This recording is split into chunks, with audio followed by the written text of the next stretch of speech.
कबीर इसमें जो कुछ कह रहे हैं वो कहने के लिए पहली अनिवार्यता है निर्भय की।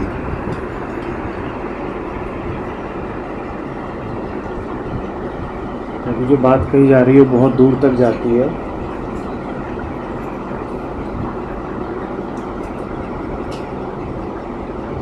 और इतनी दूर तक जाती है कि हमने धर्म के चारों ओर जो काल्पनिक दुनिया बसा रखी है उसको बिल्कुल ख़त्म कर देती है। जो हमने एक कल्पित जाल बिछा रखा है धर्म का,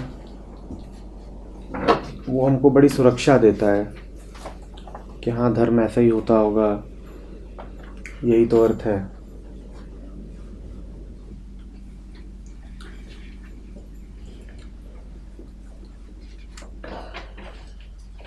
कुछ सिद्धांत हैं, कॉन्सेप्ट्स हैं, कुछ कर्मकांड हैं,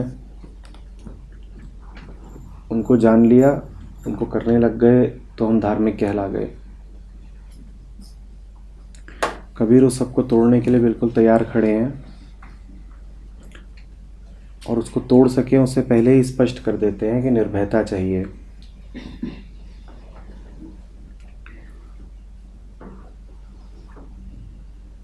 निर्भयता बहादुरी नहीं है। निर्भयता का अर्थ करेज नहीं है।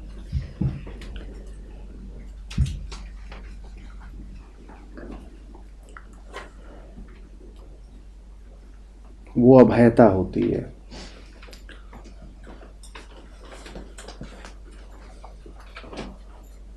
जिसके लिए अंग्रेजी में करेज या कॉन्फिडेंस शब्द का इस्तेमाल किया जाएगा, वो अभयता होती है। वो भय के ही द्वैत का दूसरा सिरा है कि कभी आप डरे हुए हैं और कभी आप साहस से भरे हुए हैं। निर्भयता साहस नहीं है।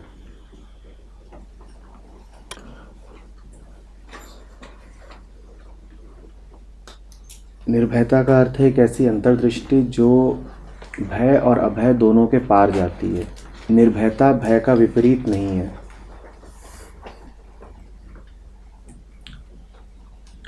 निर्भयता का अर्थ है सीधे सीधे जानना और इतनी गहराई से जानना कि भय की भी असलियत सामने आ जाए।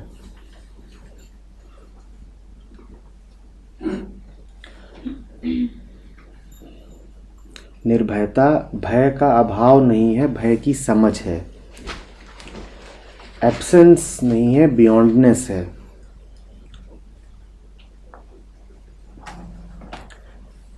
ध्यान से समझिएगा, निर्भयता न तो भय का विपरीत है, न भय का अभाव है। वो भय के पार जाने की बात है। भय और अभय दोनों के पार जाने की बात है। जो भय का विपरीत होगा वो भी भय से जुड़ा हुआ रहेगा, वो भय पे निर्भर रहेगा, वो भय की छाया की तरह रहेगा।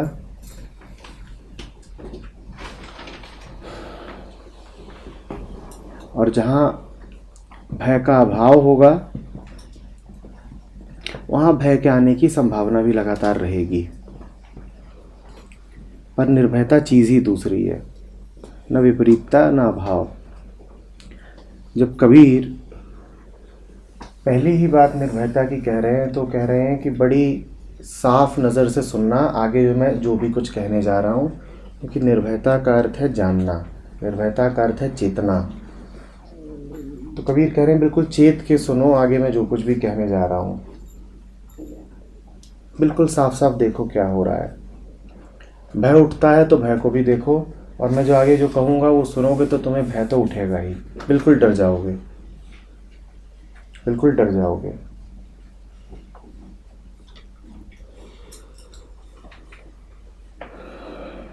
विषय वस्तु पर हमें लेके आते हैं आगे। वो कहते हैं निर्गुण के गुण गाऊंगा। पहली बात तो निर्भय रहो आगे कि अब मैं निर्गुण के गुण सुनाने जा रहा हूँ। निर्गुण के गुण सुनाने का अर्थ है कि जो नहीं कहा जा सकता वो भी कहने की कोशिश करने जा रहा हूँ। जो अनिवर्चनीय है अब मैं उसका वर्णन करने जा रहा हूँ। ये है निर्गुण के गुण सुनाने का अर्थ। कबीर निर्गुण के गुण नहीं सुना पाएंगे अगर हम अपना पूरा सहयोग उनको नहीं देंगे, क्योंकि जो वो काम कर रहे हैं वो वैसे ही करीब करीब असंभव है। जिसमें गुण है ही नहीं उसके गुण कहने जा रहे हैं। जो कहा ही नहीं जा सकता उसको शब्दों में लाने जा रहे हैं। किसी ने कहा है कि सहजता को पाना जितना मुश्किल है उससे मुश्किल बस एक ही काम है। सहजता को, समाधि को उपलब्ध होना जितना मुश्किल है उससे भी अधिक मुश्किल बस एक ही काम है कि जो पाया है उसका वर्णन करना। उसको पाना जितना मुश्किल है उससे अधिक मुश्किल बस एक और काम है कि जो मिल गया वो किसी और को बता पाना जिसे न मिला हो। कोई पूछे कि तुम्हें क्या मिला, बता नहीं पाओगे। कबीर इसी को कहते हैं गूंगे केरी सरकरा खाए और मुस्काए। गूंगे की शक्कर जैसा मामला है, खा सकते हो और मुस्कुरा सकते हो पर बताओगे कैसे कि क्या मिला। गूंगे को शक्कर मिल गई है, बड़ा मज़ा आ रहा है उसे, खा सकता है मुस्कुरा सकता है पर बताए कैसे। कुछ कुछ प्रतीकों में बात करेगा, अधिक से अधिक यही कर सकता है। तो कबीर भी आगे प्रतीकों में बात करने जा रहे हैं और प्रतीकों में बात करते हुए वो सारे प्रतीकों को नष्ट करेंगे। प्रतीकों का विध्वंस है। प्रतीकों की दुनिया में हम जीते हैं। प्रतीकों की दुनिया में जीने का अर्थ है एक नकली दुनिया में जीना, जहाँ पर इशारे को ही सच मान लिया गया है, राह को ही मंजिल मान लिया गया है। कबीर उस बात को खोल के हमारे सामने रखेंगे। बहुत सारे आगे प्रतीक आने वाले हैं, उनकी बात करेंगे।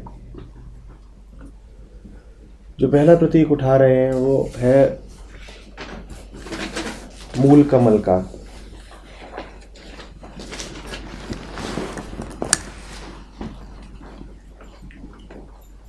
जो सहस्रार कमल है ये एक बहुत पुराना प्रतीक है।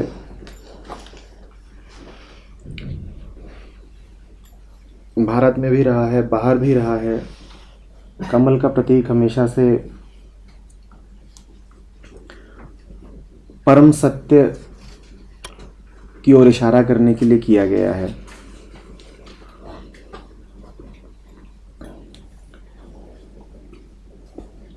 लेकिन जिन्होंने नहीं समझा उन्होंने उसको कुछ का कुछ बना दिया। तंत्र कहता है कि शरीर में कई चक्र होते हैं, सबसे नीचे मूलाधार और फिर उठते उठते सबसे ऊपर सहस्रार। सहस्रार का अर्थ होता है 1000 पंखुड़ियों वाला कमल।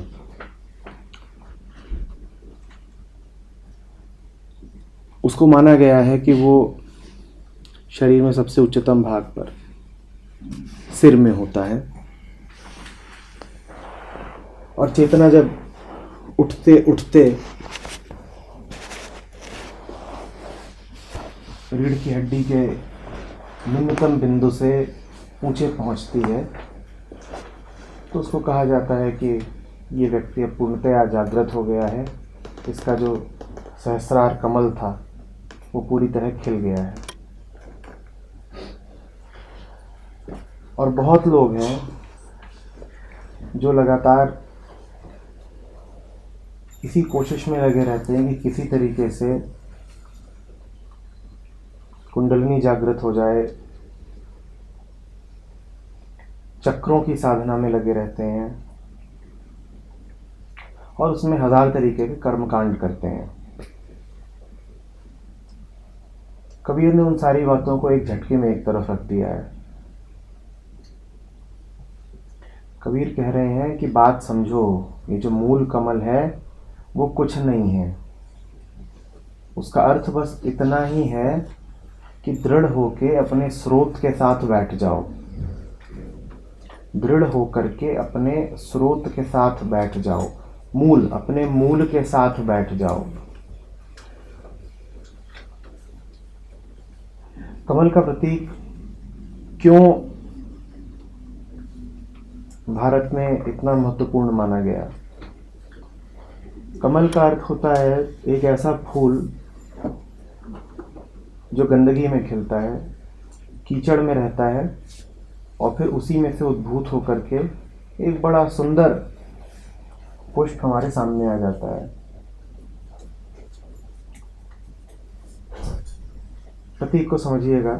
उसका अर्थ यही है कि हमारे दैनिक जीवन की जो गंदगी है, ये जो हमारा डरा हुआ मन है, जिसमें हर प्रकार का विषाद भरा हुआ है, तनाव भरे हुए हैं, उलझनें भरी हुई हैं, इसी का नाम जीवन है। और एक प्रतीक हमें बताता है कि इन्हीं सब के रहते हुए भी कमल का खिलना संभव है। इसी कीचड़ में से कमल निकलेगा। कमल का अर्थ है परम, परम सुंदर, परम सुंदर, सत्य का प्रतीक है कमल। और वो सत्य कहीं और से नहीं निकलेगा, इसी सांसारिक कीचड़ से निकल रहा है। और अगर वो इस सांसारिक कीचड़ से नहीं निकल सकता तो फिर कहीं से नहीं निकलेगा, क्योंकि इसके अलावा और है क्या?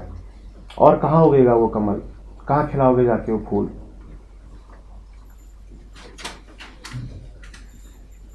बस इतना ही है कमल का अर्थ, पर उसको बड़ा विद्रूप कर दिया गया है। हजार हजार उसके साथ कहानियां जोड़ दी गई हैं, और जो बात बड़ी सीधी और सरल थी वो बिल्कुल टेढ़ी करके रख दी गई है।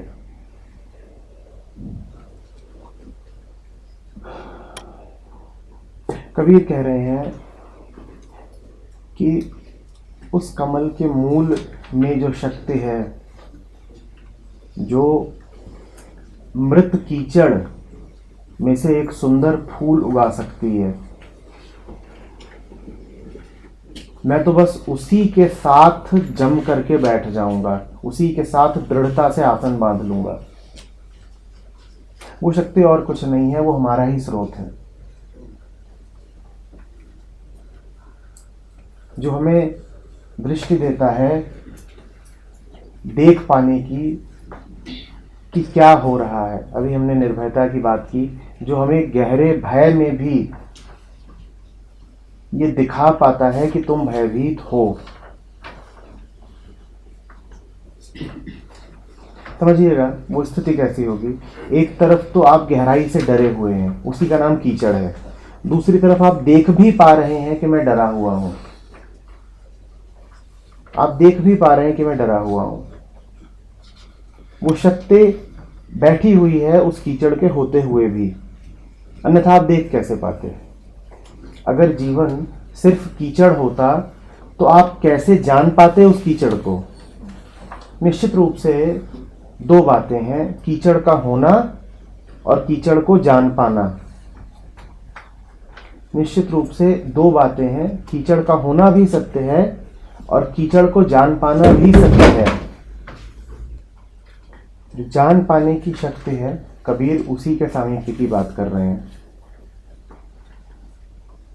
मैं वहीं स्थित हो जाऊंगा। आसन बांधने का मतलब है वहीं पर स्थित हो जाना, वहीं पर बैठ ही जाना।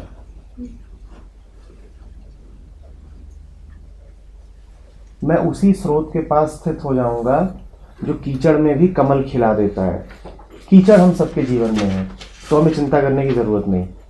कीचड़ प्रचुरता से उपलब्ध है। कमल की कमी है, और हम सबके चेहरे इस बात की गवाही देते हैं। हमारी हरकतें, हमारी एक एक सांस, हम जीवन में लगातार जो छोटे बड़े कर्म कर रहे हैं, चाहे बाहर चाहे यहाँ बैठ करके, सब इसी बात की गवाही देते हैं कि कमल नहीं खिल रहा है, कीचड़ तो बहुत है।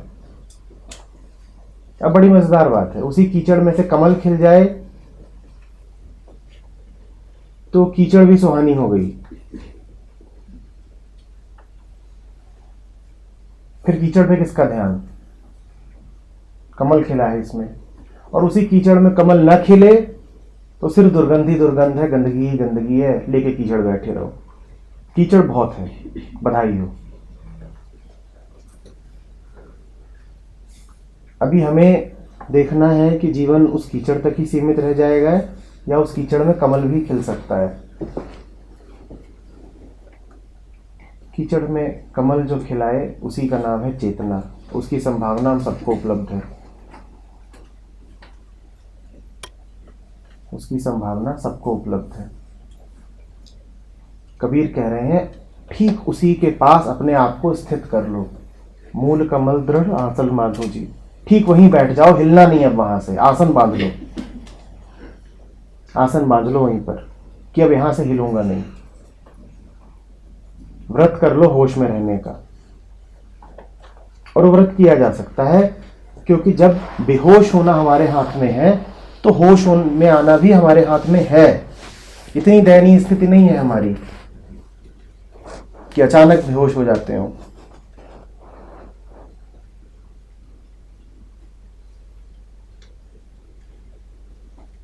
हम में से ऐसा कोई नहीं है जो नहीं जानता कि कौन से तत्व हैं जो हमारे जीवन में बेहोशी को लेकर के आते हैं। कोई भी ऐसा नहीं है जिसको अगर कहा जाए कि अभी लिखिए या बताइए क्या है जो आपको बेहोश करे रहता है। हम सब जानते हैं, हम सब जानते हैं। कबीर कह रहे हैं मूल के पास आ जाओ, और मूल के आने के पास का अर्थ ही यही है कि उन तत्वों से दूर हो जाओ जो तुम्हें बेहोशी में डालता है। उससे बचो, उससे बचो। लेकिन हम बच नहीं पाएंगे क्योंकि हम गहराई से डरे हुए हैं। हमने बड़े तार बांध लिए, उनको खोने का हमें बड़ा डर है।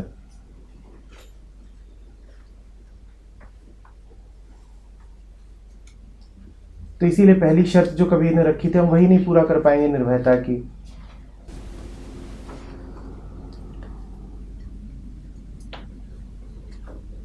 मूल कमल के पास बैठने के लिए, अपने ही मूल के पास आने के लिए, अपने स्रोत के करीब स्थित होने के लिए जो पहली ही अनिवार्यता है हम उसको ही पूरा नहीं करेंगे।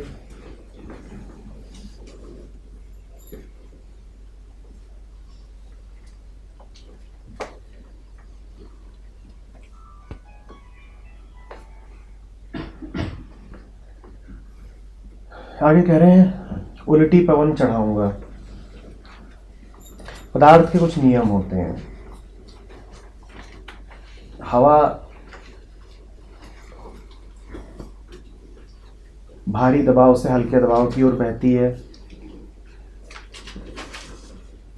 पदार्थ सदा गुरुत्वाकर्षण के अधीन होकर के अपने से ज्यादा भारी पदार्थ की ओर जाता है, पृथ्वी की ओर जाता है। और चूंकि हम भी अपने आप को पदार्थ रूप में ही जानते हैं कि हम शरीर हैं, तो हम भी उन्हीं नियमों के गुलाम रहते हैं। हम भी उन्हीं नियमों के गुलाम रहते हैं। हम भी तो पदार्थ ही हैं। हमारे शरीर में लगातार रासायनिक प्रक्रियाएं हो रही हैं और हम उनके गुलाम बन के बैठे हुए हैं। ठीक, अभी देखिए हम में से कितने लोग हैं जो कितना हिल रहे हैं। क्या आप समझबूझ के हिल रहे हैं? क्या आपने फैसला करा है हिलने का? नहीं, आपने हिलने का फैसला नहीं करा है। आपके शरीर में कुछ होता है, कहीं खुजली हुई, कुछ हुआ और आप हिलना शुरू कर दे रहे हैं। कबीर कह रहा हूं इसको उलट दूंगा मैं पदार्थ नहीं हूं। हम में से कोई कभी सर हिला रहा है, कभी कोई मुंह से हल्की सी ध्वनि निकाल रहा है। आपको पता भी है ठीक ठीक आप क्या कर रहे हैं। ये ठीक वैसा ही हो रहा है कि जैसे अमोनिया पे क्लोरीन डाल दो, सोडियम पे थोड़ा पानी डाल दो, तो तुरंत आवाजें भी होने लगेंगी, कुछ हरकत भी होने लगेगी। ना अमोनिया जानती है, ना क्लोरीन जानता है, ना सोडियम, ना पानी की हो क्या रहा है, पर कुछ होना शुरू हो जाएगा। ठीक वैसे ही हमारा सर हिलना शुरू हो जाता है, हमें समझ में भले कुछ ना आ रहा हो। कुछ नहीं समझता सोडियम कि मैंने अभी क्या किया। पर आवाज़ें आनी शुरू हो जाएंगी। कुछ हमें पता नहीं है कि हम कर क्या रहे हैं। कबीर कह रहे हैं इस नियम को पलटना पड़ेगा कि ये जो बिल्कुल बेहोशी की ज़िंदगी चल रही है, इसमें पता भी नहीं है कि क्या हो रहा है और क्यों हो रहा है, बस हुए जाता है।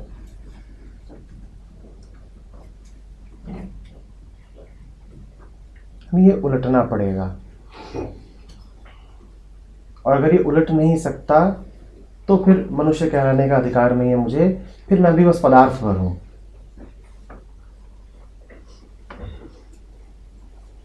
जो पदार्थ भर हैं उनके लिए शास्त्र बड़ा एक उचित शब्द है, उसका प्रयोग करते हैं, नर पशु। कहते हैं दिखता तो नर जैसा है पर है पशु, तो इसको नर कहना उचित है नहीं, उनको नर पशु ही कहा जाना चाहिए। नर होने की कुछ अनिवार्यताएं होती हैं। पहली अनिवार्यता है चैतन्य, जानना, समझना, चेतना, होश में रहना। जो होश में नहीं रह सके वो कहे ही ना कि नर हूं।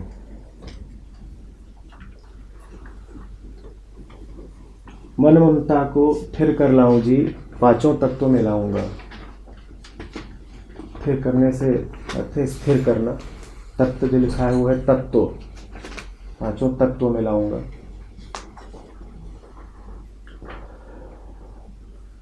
कौन से हैं पांच तत्व? पंचभूतों की बात हो रही है। ये जितने पंचभूत हैं यही हमारे आसपास की दुनिया है, यही संसार है।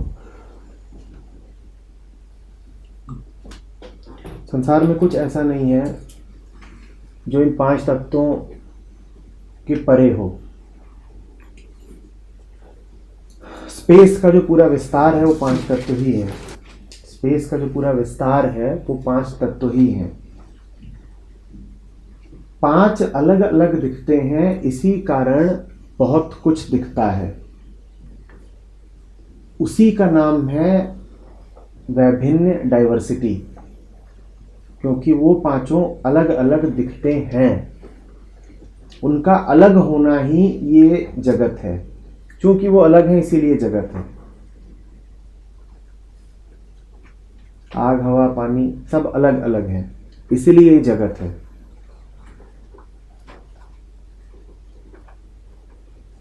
कबीर कह रहे हैं कुछ और नहीं है उनका अलग होना, बस इतना ही है कि मेरा मन स्थिर नहीं है।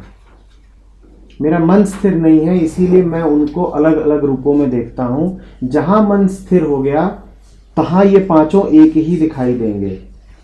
इसका अर्थ ये नहीं है कि पांच अलग हैं उनको अलग देखना बंद कर देंगे। अर्थ ये है कि पांचों के पीछे की सत्ता जो एक है वो दिखाई देने लगेगी। पांचों तत्व मिलाऊंगा।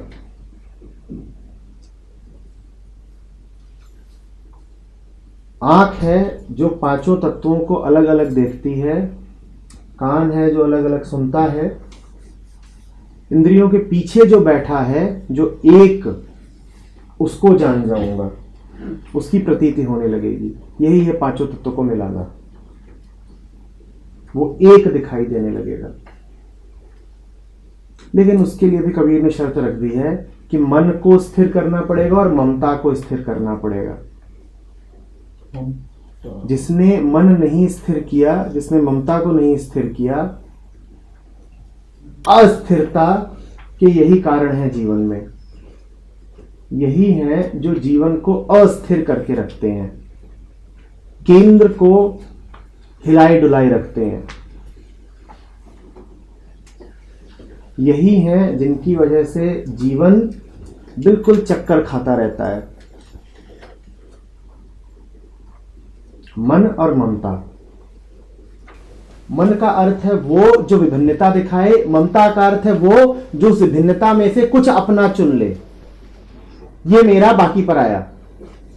यही है जो जीवन को अस्थिर करे रखता है। कबीर कह रहे हैं जिसने इन दोनों को साध लिया, मन को और ममता को, अब उसको कुछ अलग अलग नहीं दिखेगा।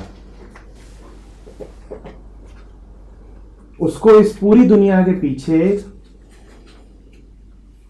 इस पूरी डाइवर्स दुनिया के पीछे जो एक गहरा शाश्वत तत्व है, निरंतर, उसको वो दिखाई देने लगेगा। अब वो द्वैत में नहीं फंसेगा, उसको भिन्नताएं नहीं दिखाई देंगी।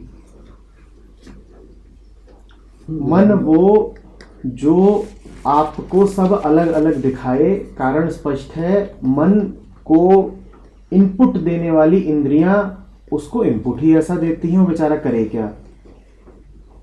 आंख मन को बता रही है कि सामने कुछ रखा हुआ है, आंख की पहुंच जहां तक है वो उतने ही संकेत मन को दे देती है। कान मन को कुछ सुनवा रहे हैं, जीभ अलग अलग स्वादों का पता दे रही है। मन वो जहां पर सारी विभिन्नताएं, जहां पे ये सब का अलग अलग होना बैठा हुआ है, मन वो जहां पर नाम रखे हुए हैं, नाम, जहां पर नामों की पूरी एक रजिस्ट्री है, और नाम का अर्थ ही है अलग अलग होना। अगर कुछ अलग ना हो तो आप उसे नाम नहीं दे सकते। नाम देने का अर्थ ही है किसी वस्तु को बाकी सबसे अलग जानना, ये अलग है। मन अलग अलग करता है, मन संसार की रचना करता है, और ममता उस संसार में अपने और पराये की रचना कर देती है। ममता कह देती है ये मेरा है। मन वो जो दिखा रहा है कि इस कमरे में ये इतने अलग अलग प्राणी बैठे हैं, और ममता वो जो बता रही है कि इसमें से ये 3 जने मेरे दोस्त हैं, बाकियों से मेरा कोई वास्ता नहीं। मम शब्द का अर्थ है मेरा, ममता का अर्थ है मेरा होने का भाव। ममता का अर्थ प्रेम नहीं है, ममता का अर्थ है मेरापन। ममता का अर्थ है मेरापन, ये मेरा है। निश्चित रूप से जब कुछ मेरा है तो बाकी सब मेरा नहीं है। ममता द्वैत खड़े करती है, मन संसार खड़ा करता है, और ममता उस संसार में बड़े बड़े द्वैत खड़ा करती है। कबीर कह रहे हैं जिसने इनको साध लिया, जिसने इनको स्थिर कर लिया,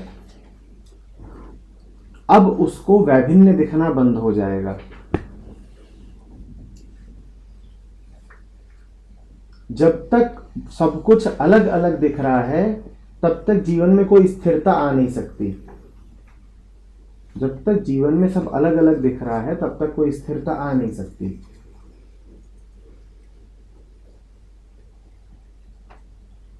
पंडित वो है जो आपको तुरंत बता दे कि कौन कौन से पंच महाभूत हैं, और वो और आगे बता दे आपको तन्मात्राएं कौन सी हैं, दुनिया भर का ज्ञान है उसके पास। और कबीर वो है जो आपसे कह रहे हैं कि 5 तत्वों को याद रखना कोई विशेष बात नहीं है। बड़ी बात यह है ये जानना कि इनका 5 होना ही नकली है। क्या फर्क पड़ता है कि 5 है कि 15 है कि 70 है? जो भी तुमने ये विभिन्नता खड़ी करी है ये नकली ही है। जो नकली है उसके नाम याद रखने से फायदा क्या होना है? एक को देखो, एक को देखो। दुनिया में रंगों के 70 प्रकार हैं। सिर्फ एक लाल रंग ही ले लीजिए तो अंग्रेजी भाषा में लाल रंग के लिए कम से कम 15 अलग अलग शब्द हैं। उसके जितने शेड होते हैं उन सब के लिए, अरे उनके नाम याद रख के क्या होगा?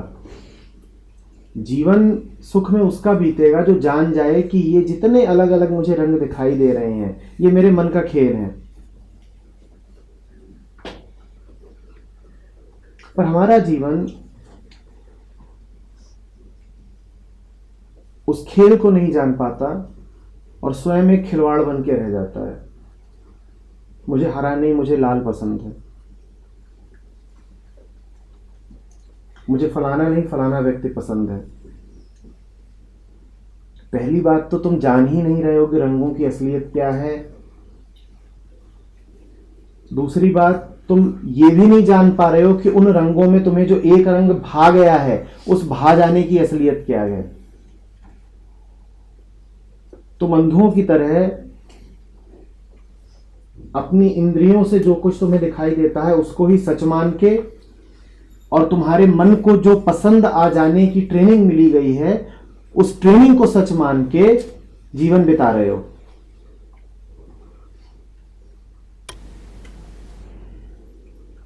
मुझे तो फलाने तरह की जिंदगी बहुत पसंद है और मैं उसको पाने के लिए पूरी कोशिश कर रहा हूं। मुझे ये चाहिए, मुझे वो चाहिए, ये मेरा है, इसको सुरक्षा देनी है, वो मेरा नहीं है, उसको पाना है या उसका नाश करना है। संसार में अगर अलग अलग दिखाई देना बंद हो जाए तो घुड़दौड़ बंद हो जाएगी। हमारी सारी चालाकियां हमें बस यहाँ तक ले जाती हैं कि मुझे जो चाहिए वो मुझे मिल जाए। परम चालाकी है ये जान जाना कि तुम्हारा चाहना ही बिल्कुल नकली है।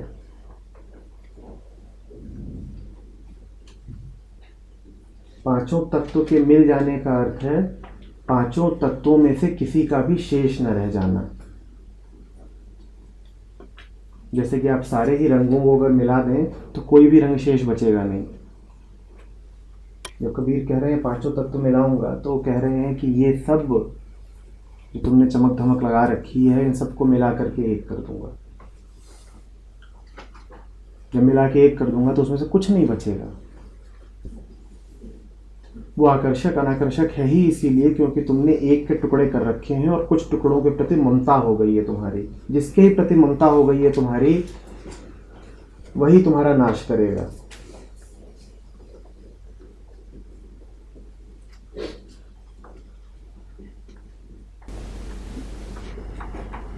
सर इसीलिए हमेशा जब भी कभी बात की जाती है परम की या जो कुछ भी, हमेशा इसीलिए वो बात करते हैं डिसॉल्व होने की, कुछ अचीव करने की नहीं।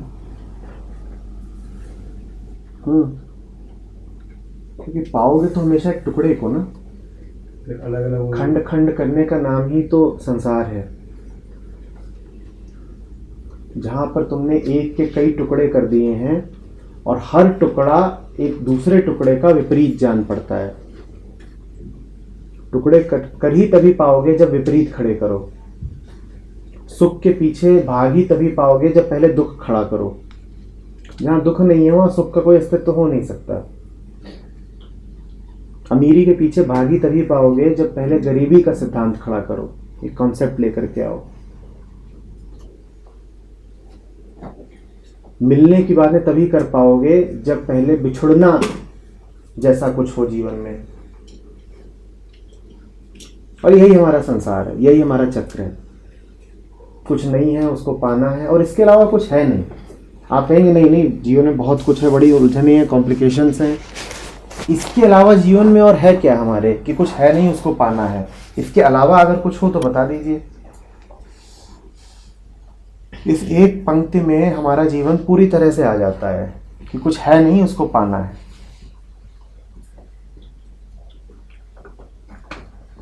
आपकी दिन भर की कोई भी क्रिया,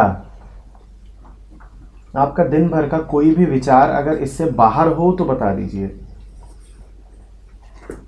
मैं ये नहीं कह रहा हूं मुझसे सहमत हो जाइए, मैं कह रहा हूं जरा अपने आप से पूछिए, कुछ भी है दिन भर की एक भी क्रिया है, एक भी विचार जो इसके बाहर हो कि कुछ है नहीं जिसे पाना है।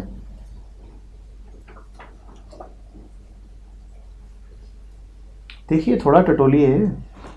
नहीं है चाहिए, आपकी एक एक क्रिया इसके दायरे के भीतर आ जाएगी।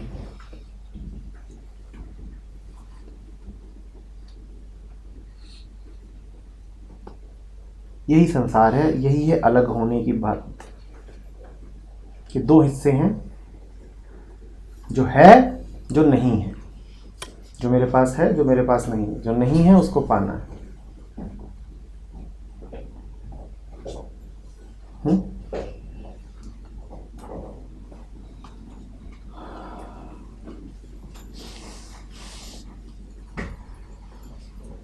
पिंगला पिंगला सुखमन नाड़ी जी त्रिवेणी पे हो नहाऊं।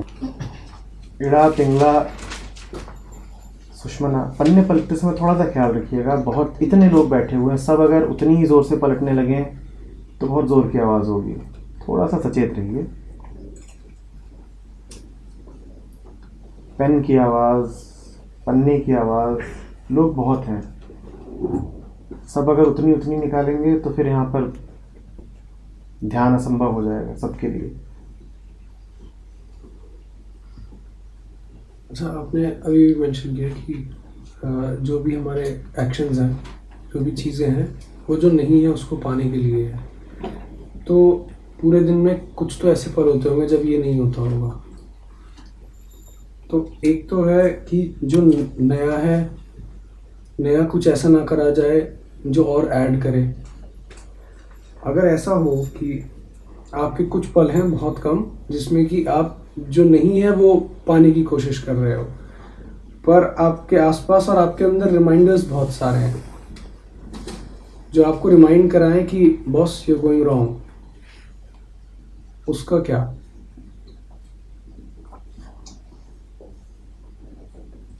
अच्छी बातें होनी चाहिए, रिमाइंडर्स रहे आए बहुत अच्छी बात है, पर दवाई का रहे आना स्वास्थ्य की निशानी थोड़ी ही है। रिमाइंडर ये कह रहे हैं कि you are incomplete, something is incomplete. कोई भी रिमाइंडर आपको ये बताने के लिए नहीं होता है कि आप इनकम्प्लीट हैं। रिमाइंडर इस कारण से होता है कि आपने अपने आप को अधूरा मान रखा है। आपको उठाने की ज़रूरत इसलिए पड़ती है क्योंकि आप सोने पर तुले ही हुए हैं। और याद रखिए, अगर अलार्म के बजने से आप उठ सकते हैं तो ऐसा नहीं है कि नींद इतनी आवश्यक थी कि उठ ही ना सकें। समझिएगा बात को। अगर नींद इतनी ही आवश्यक होती कि उठ ही नहीं सकते थे तो कोई अलार्म आपको उठा नहीं सकता था। वो इतनी गहरी होती। ये आवश्यक होती।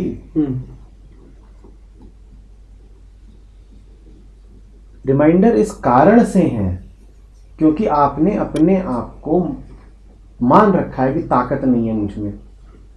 आप एक बैसाखी की तलाश में हैं।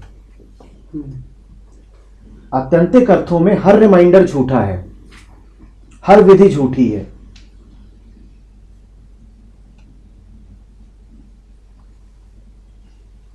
हर विधि झूठी है। वो सिर्फ आपको कुछ समय के लिए ये दिलासा देने के लिए है कि वो आपको सिर्फ कुछ समय के लिए दिलासा देने के लिए है कि तुम अभी कमजोर हो, लो ये मदद ले लो, इससे तुम्हारा काम हो जाएगा। परम सत्य तो ये है कि कमजोरी एक झूठ है। और यही रिमाइंडर अगर सिर्फ कुछ समय के लिए आपको आपके खेल में मदद कर देता है, ये खेल है कि मैं अभी कमजोर हूं, मैंने कुछ विधियां पाल रखी हैं और ये विधियां मुझे मजबूत होने में मदद कर रही हैं, तो अभी मेरा मजबूत होने का दौर चल रहा है। तो अगर कुछ समय भर के लिए खेल आपको खेलना है तो खेल लीजिए, पर ये रिमाइंडर और जहरीला तब हो जाएगा जब ये खेल बहुत लंबा चल जाए। देखिए,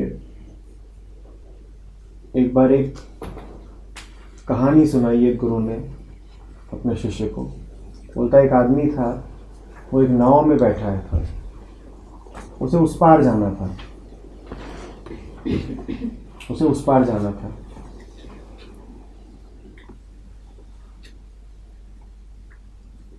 वो नाव में बैठ के उस पार पहुंच गया और फिर उस पार जाके उतरा ही नहीं। बताओ इससे क्या सीख मिलती है? शिष्य से पूछा, बताओ इससे क्या सीख मिलती है? शिष्य ने कहा, बात बड़ी साधारण है, जब नदी पार कर ली तो नाव को छोड़ दो। जब नदी पार कर ली तो नाव को छोड़ दो। गुरु ने कहा, बेटा ये तो कोई भी बता देता, ये तो कोई भी बता देता, ये तूने क्या मेरे साथ सीखा है, क्या साधना करी है? इसे सीख ये मिलती है कि पार करने के लिए कोई नदी है ही नहीं, ना कोई नदी है ना कोई नाव है, ना कुछ पार करना है। एक प्रसिद्ध सूफी कवि हैं, उनकी एक बड़ी, जितना ही वो पंक्तियां हमें सचेत करती हैं उतनी ही हृदय विदारक हैं। कुछ समस्या है? हम स्थिर होकर बैठ क्यों नहीं पा रहे हैं?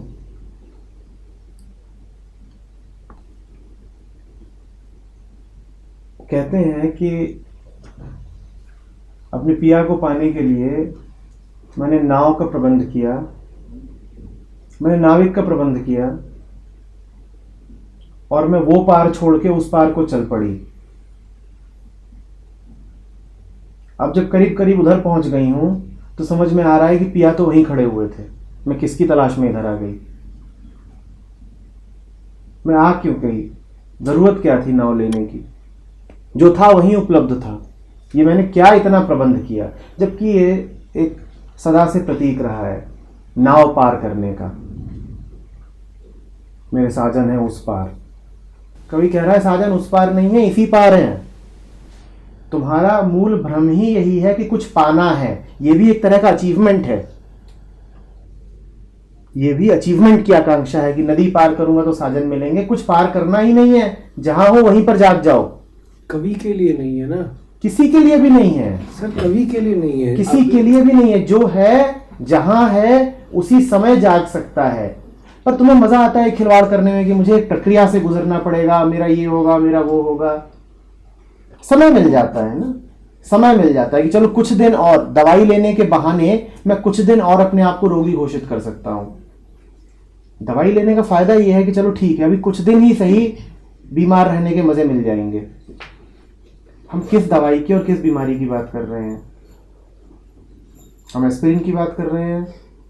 हम किस दवाई की और किस थकान की बात कर रहे हैं?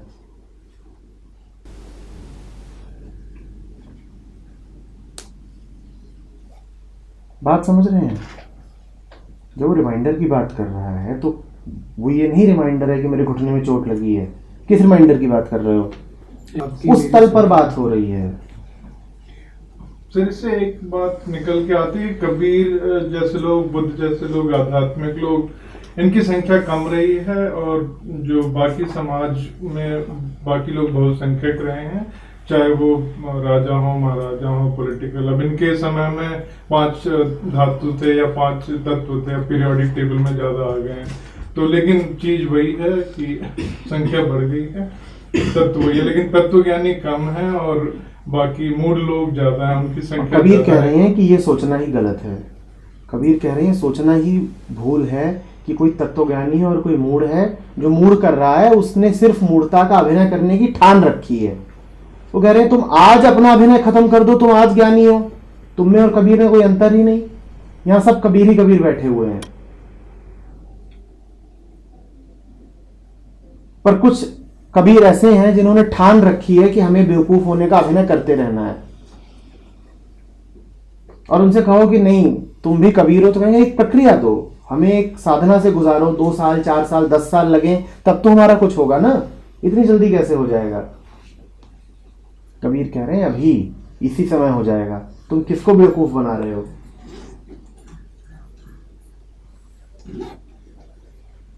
अभी हो जाएगा। तुम्हारी मूढ़ता में तुमने कुछ स्वार्थ खोज लिए हैं। अभी आंख खोल लो, अभी दिख जाएगा कि ये झूठे हैं, अभी जग जाओगे। समय की आवश्यकता नहीं है, समय की आवश्यकता नहीं है। कह पाना मुश्किल है कि ये कबीर बोल रहे हैं, कृष्णमूर्ति बोल रहे हैं। बिल्कुल एक स्वर है और दो लोग भी दोनों एक से ही थे। दोनों ने ही शास्त्रों से किनारा कर लिया था। दोनों ही कहते थे कि क्या विधि, क्या इशारे, जो बात सीधी है उसको सीधे देखो, डायरेक्ट ऑब्जर्वेशन। उधर कृष्णमूर्ति बोलते हैं डायरेक्ट ऑब्जर्वेशन, इधर कबीर बोलते हैं मैं कहता आंखन देखी। बिल्कुल एक बात है। वो भी कह रहे हैं डायरेक्ट ऑब्जर्वेशन, ये भी कह रहे हैं मैं कहता आंखन देखी। जो बात सीधी है उसको सीधे देखो, उसमें बीच में क्या विधियां लाना और क्या शास्त्र लेकर के आना। जो बात सीधी सीधी है दिख नहीं रही है क्या?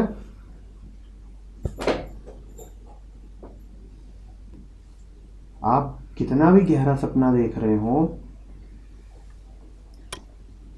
उठने में समय कितना लगता है? और क्या आप कहोगे कि ये वाला सपना तो बड़ा जबरदस्त है, तो इसमें ज्यादा समय लगेगा उठने में? इस कारण होगा बड़ा गहरा सपना होगा। और होते हैं कुछ उथले सपने होते हैं, ऐसे ही हैं, ठीक है, और कुछ बड़े मस्त वाले होते हैं। अरे कितना भी गहरा सपना हो, है तो सपना ही, एक क्षण लगता है।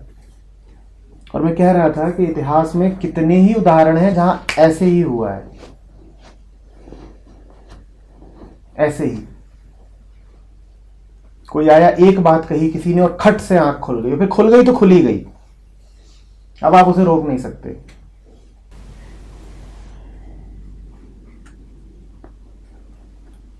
बुद्ध कोई जंगल जाने के लिए थोड़ी निकले थे, वो निकले थे कि आनंद उत्सव हो रहा था एक जवान लोगों का, एक तरह का यूथ फेस्टिवल, उसमें जा रहे थे। और खट से दिख गया कुछ रास्ते में, और हो गया फिर जो होना था, होना था जो हो गया।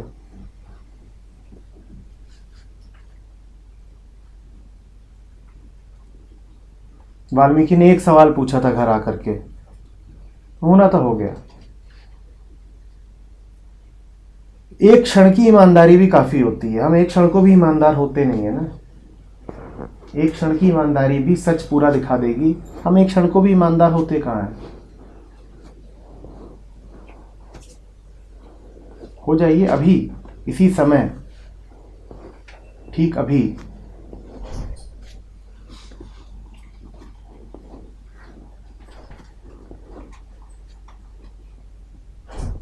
अभी जगेंगे, देर नहीं लगेगी, समय नहीं लगना है।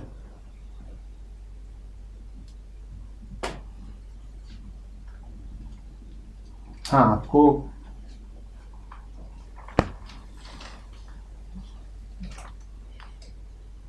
समय काटना है तो कोई बात नहीं, ठीक है, अभी चल रहा है, अभी तो क्या, अभी तो धीरे धीरे होगा,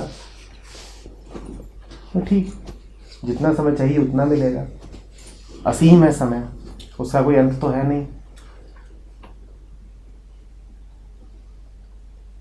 समय भी अनंत है, जितना चाहिए उतना मिलेगा। ये तो जगना है, वो अभी देखेगा, उसे अभी स्पष्ट हो जाएगा कि क्या हो रहा है, क्या नहीं हो रहा है।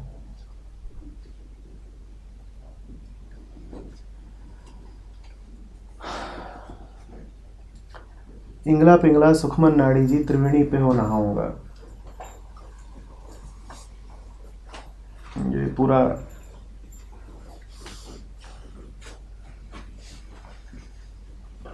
तंत्र है, और पतंजलि ने भी इसकी बात करी है। 3 नाड़ियों की बात करते हैं, एड़ा, सुषुम्ना और पिंगला। रीढ़ की हड्डी की तरफ के बाईं तरफ कहा जाता है एड़ा नाड़ी है, वो जो स्त्रैण शक्ति है वो उसका प्रतीक होती है। वो कहते हैं कि मूलाधार से निकल करके बाएं नथुने तक आती है। तंत्र कहता है शरीर में करीब 72,000 नाड़ियां हैं, चैनल्स। नाड़ी शब्द का उद्गम वही है जो नदी शब्द का है। नद, नद मतलब बहाव, चैनल्स ऑफ फ्लो, उसमें से शक्ति का बहाव होता है, शक्ति का, चेतना का बहाव होता है। कहते हैं एड़ा होती है, पूरा उसके चारों तरफ एक सिद्धांत बना हुआ है। सुना होगा आपने ना, कुंडलिनी जगाने वाली बात। कुंडलिनी, कुंडलिनी मतलब एक सर्पाकार शक्ति मानी गई है, जो कुंडली मान करके यहाँ रीढ़ की हड्डी मेरुदंड के नीचे बैठी हुई है, और उसका उठना इसी चैनल में होता है। यही है पूरा कुंडलिनी जागृत करने के चारों ओर जो एक बात बनाई गई है। तो ईड़ा को माना गया ये स्त्राण शक्ति है, वो पैसिव मानी गई है। उसको गंगा नदी की तरह माना गया है। उसका रंग भी ऐसा ही माना गया है, पैसिव रंग, ठंडा। उसके लिए जो प्रतीक इस्तेमाल होते हैं, गंगा है, चंद्रमा है, पीला रंग पैसिविटी। उसके विपरीत रीढ़ के दाएं तरफ जो नाड़ी है उसको पिंगला कहते हैं। वो पुरुष शक्ति का प्रतीक है, उसका रंग भी लाल है। उसके साथ जो प्रतीक संबंधित है वो है सूरज, यमुना, गर्मी, तेज।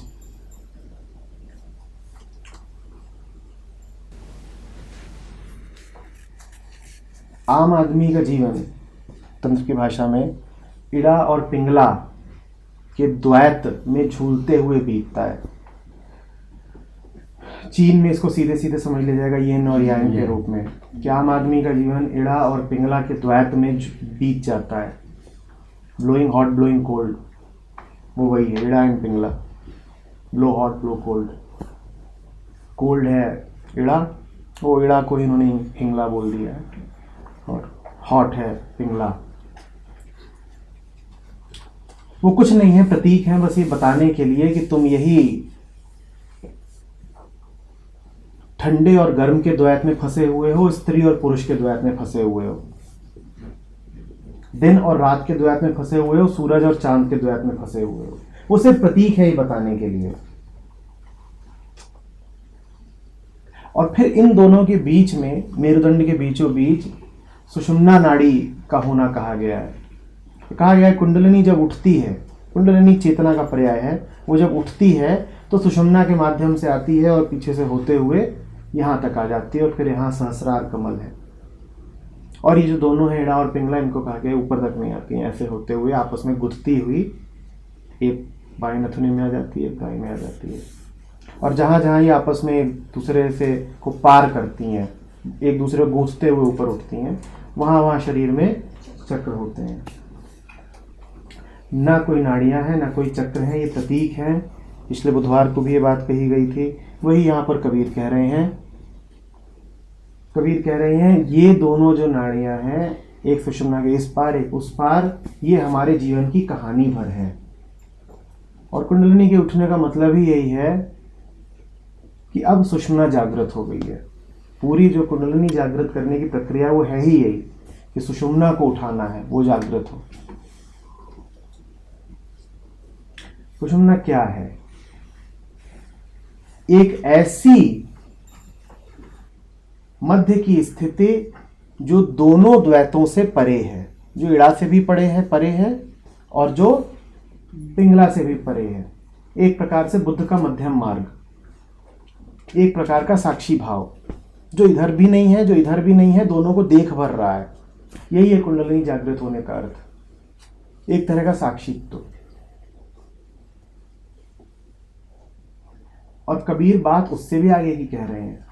कबीर कह रहे हैं मैं इन तीनों का ही सत्य जान गया हूं। मैं जान गया हूं कि ये तीनों ही प्रतीक हैं जो मन से निकले हैं, तीनों मिल गए, उसी तीनों के मिलने का नाम है त्रिवेणी, उसी तीनों के मिलने का नाम है संगम। जो तीन नदियां इलाहाबाद में मिलती हैं, प्रयाग में मिलती हैं, वो इन तीनों नाड़ियों का मिलना ही है। तीन नदियां, ये तीन नाड़ियां, उसको भी त्रिवेणी बोलते हैं, ये भी त्रिवेणी है। कबीर कह रहे हैं असली तीर्थाटन ये नहीं है कि प्रयाग जाकर के वहां पे त्रिवेणी में स्नान कर लिया, संगम में नहा लिया। त्रिवेणी में स्नान तुमने तब किया जब तब इन तीन को समझ गए। जिसने इन तीन को समझ लिया, त्रिवेणी में नहाने का मतलब है मैं पाप मुक्त हो गया। आप संगम में नहाते हैं, आप कहते हैं अब समस्त पापों से छुटकारा मिल गया, समस्त कर्मों से छुटकारा मिल गया। कबीर कह रहे हैं कर्मों से छुटकारा इलाहाबाद में नहा करके नहीं मिल जाएगा कि गए और वहां पे कुंभ में, संगम में नहा करके आ गए। वो कह रहे हैं छुटकारा तुम्हें तब मिल जाएगा जब तुम स्पष्ट समझ जाओ, शब्दों के पार जाके देख सको, नामों के और प्रतीकों के पार जाके देख सको, तब छुटकारा मिल जाएगा। बात समझ रहे हैं? कबीर जीवन भर मूर्ति भंजक रहे, कबीर जीवन भर प्रतीकों से आगे जाकर के सत्य की बात करते रहे। यहां भी वही कर रहे हैं। वो कह रहे हैं समझो ये हिंगला, पिंगला, सुखमन ये क्या है, इनको सत्य न मान लेना। इनके पार का जिसने सत्य देखा वो गंगा नहा लिया, वो संगम नहा लिया, वो मुक्त हो गया। वरना तुम कितनी डुबकियां मारते रहो, तुम्हें कुछ मिलेगा नहीं। तुम जाओ जितने चक्कर लगाने, कुछ नहीं मिलेगा। तुम्हारी समझ ही तुम्हें मुक्त कर सकती है।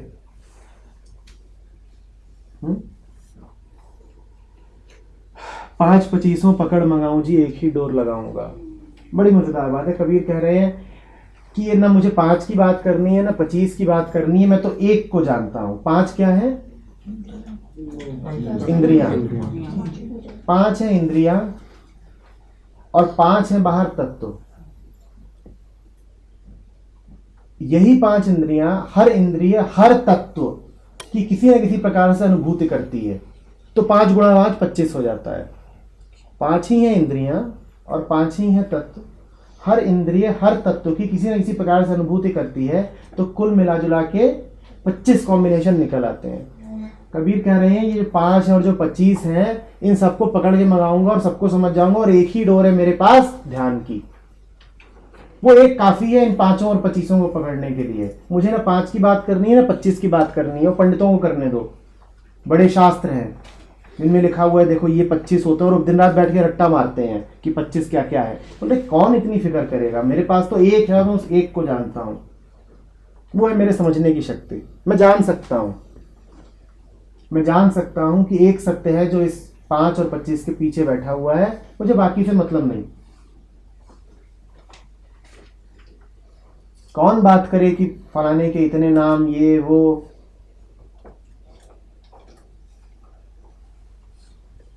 दुनिया भर की बातें, दुनिया भर का वैभिन्य। कोई देवताओं के 100 नाम रट रहा है, कोई 108 कर रहा है, कोई ये कर रहा है। अभी कह रहे हैं हम एक को जानते हैं, इधर उधर की बातें हम ज़्यादा जानते नहीं। एक ही डोर लगाऊंगा, एक डोर है मेरे पास जिससे मैं पूरी दुनिया को खींच के, वो डोर है मेरा ध्यान। उसके अलावा कुछ होता नहीं है। कभी ध्यान नहीं कहेंगे, कभी राम कह देंगे कि राम की डोर है, और राम का अर्थ यही और कुछ नहीं, और कोई नहीं अर्थ।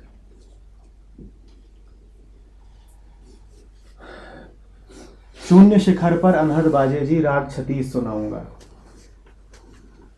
यानी तुम्हारे होंगे 36 राग, मेरा तो अनहद है। और जहां अनहद है वहां सारे राग हैं, और सारे राग रहे आए और अनहद नहीं बचा तो वो सारे राग सिर्फ नॉइज हैं, वो सिर्फ शोर हैं। अनहद मतलब पूरी खामोशी, सन्नाटे का संगीत। परम शून्य में जो संगीत होता है वो अनहद है। बिना घर्षण की आवाज, द अनस्ट्रक साउंड, जहां पर कोई घर्षण नहीं है, कोई द्वैत नहीं है, तब भी कुछ है, उसको अनहद कहते हैं। अनाहत की ध्वनि, सीधी सीधी उसको समझिए तो सन्नाटे का संगीत। अनहद है सन्नाटे का संगीत, शून्य का संगीत।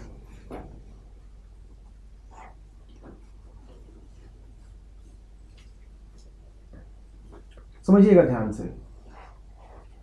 शून्य से 36 राग निकल सकते हैं, पर 36 राग मिल करके शून्य नहीं पैदा कर सकते। संगीत वही अच्छा जो शून्य शिखर पे बाजे, जो आपकी आंतरिक शून्यता से निकले। बुद्ध मुस्कुराएंगे ये सुनकर के कि बिल्कुल ठीक। शिखर पे कोई कमल भी नहीं बैठा है, शिखर पे वो शून्य ही है, जहां कुछ नहीं, नथिंगनेस।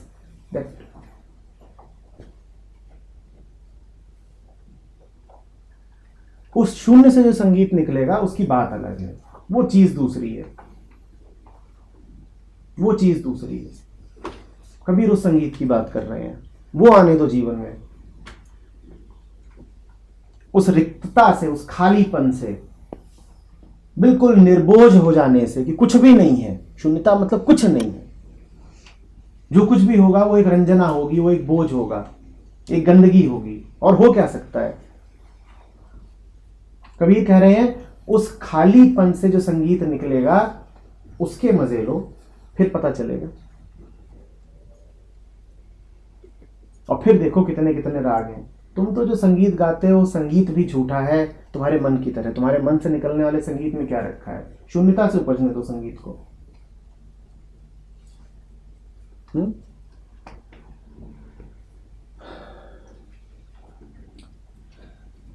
कहत कबीर सुनो भाई साधो जी, जीत निशान धुराऊंगा। और जब शून्यता से संगीत निकलता है,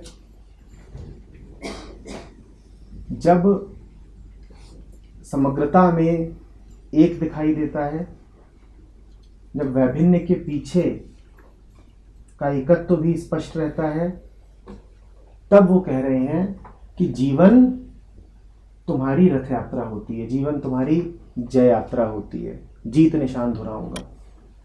तब तुम जीवन को अपनी जीत में जीते हो। तब जीवन कहानी होता है तुम्हारी जय की। तब तुम एक लूजर नहीं होते कि जीवन में आए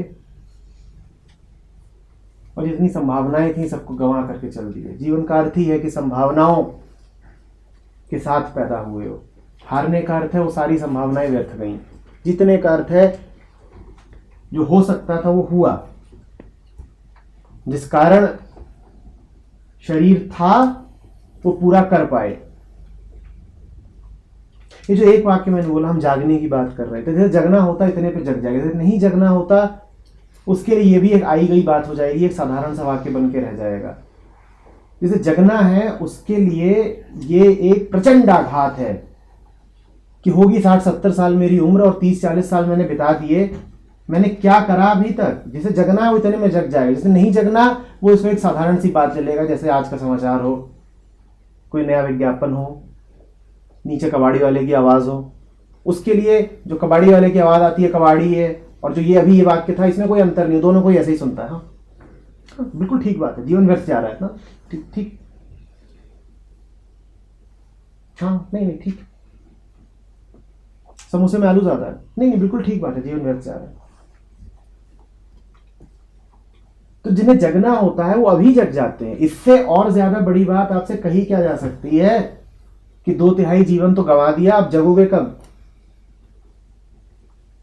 जीसस ने इतना ही बार कहा था उससे, बैठा था नदी किनारे मछलियां मार रहा था, जीसस गए कंधे पे हाथ रखा, बोले मछलियां ही मारते रहोगे या कुछ और भी करोगे? उसे जगना था, इतने भर में जग गया, इतने भर में।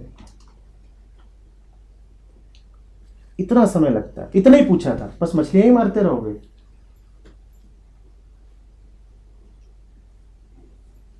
पर वो सुन रहा था, वो खुला हुआ था। जब आप खुले हुए होते हैं तो आप गहरी चोट के अवसर पैदा करते हैं।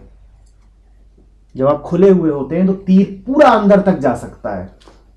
आप ऐसे बंद हैं कि कोई शब्द कहीं पहुंच नहीं रहा, शब्द जाते हैं और एक दीवार से टकरा टकरा के वापस आ जाते हैं, और दीवार आपकी ही खड़ी की हुई है। एक बार उस दीवार को गिरने दीजिए, फिर देखिए कि अभी जगते हैं कि नहीं। आपके चेहरे पर लिखा हुआ है कि दीवारें खड़ी हैं, आंखें बता रही हैं दीवारें खड़ी हैं, आपके शरीरों की भाषा बता रही है कि दीवारें खड़ी हैं, ये शब्द कहीं पहुंच नहीं रहे। अब यहां कबीरों की कृष्णमूर्तियों कोई अंतर नहीं पड़ता, कोई अंतर नहीं पड़ता, क्योंकि आपने दरवाजे ही नहीं खोल रखे हैं।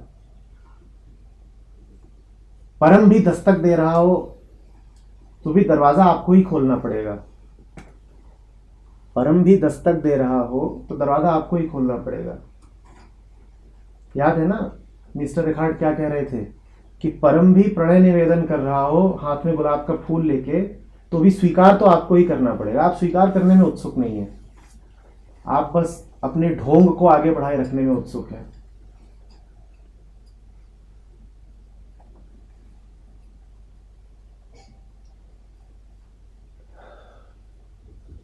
नहीं तो और इससे ज्यादा कहा क्या जा सकता है कि हीरा जन्म अमोल था कौड़ी बदले जाए। व्यर्थ जा रहा है बिल्कुल, प्रतिपल मौत और करीब आती जा रही है, आती जा रही है, और कुछ बदल नहीं रहा है। इससे ज्यादा और क्या कहा जा सकता है? कहने वाला यहां पे रुक जाएगा, कोई कभी इससे आगे का कुछ नहीं कह सकता। इसके आगे जो होना है वो तो आपको ही करना है।